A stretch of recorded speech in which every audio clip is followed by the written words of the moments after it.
জাল ফেলতেই উঠে আসছে ঝাঁকে ঝাঁকে চিংড়ি। সম্প্রতি খুলনার বটিয়াঘাটায় একটি ঘেরে ভেনামি চিংড়ি চাষ করে এমন সফলতা মিলেছে।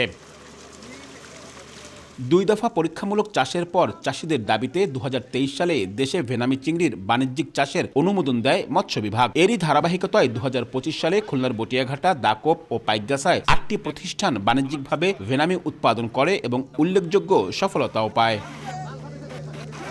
তবে নানা কারণে ভেনামিতে আগ্রহী হচ্ছেন না সাধারণ চাষিরা। 2024 সালে 14 জন অনুমোদনের আবেদন করলেও চাষ করেন মাত্র 8 জন চাষি। তবে 2025 সালে নতুন করে ভেনামি চাষের জন্য আবেদন করেননি কোনো চাষি। অনুমোদন প্রক্রিয়ায় ধীরগতি, মানসম্মত পোনা না পাওয়া, খাবারের অতিরিক্ত মূল্য সহ নানা কারণে উৎপাদন খরচ বেশি হওয়ায় রফতানি করতে পারছেন না চাষিরা। এসব কারণে আগ্রহী হচ্ছেন না নতুনরাও। ভেনামি ফিড নাই বললে চলে। যদি আমাদের এখানে পোনা এবং ফিড অ্যাভেলেবেল পাওয়া যায় তাহলে হয়তো আমাদের ভেনামি চাষ করে আমরা লাভবান হতে পারবো। আমাদের পোনা ইনপুট করতে হয়, খাবার ইনপুট করতে হয়, মেডিসিন ইনপুট করতে হয়, সব কিছু মেলায় আমাদের বাইরের দেশের উপর আমরা নির্ভরশীল। খাবারের দাম অনেক বেশি, মেডিসিনের কষ্ট অনেক বেশি, বিক্রির সময় আবার সিন্ডিকেটে পড়তে হয়, লোকাল মার্কেটে বিক্রি করতে হয় ভেনামি।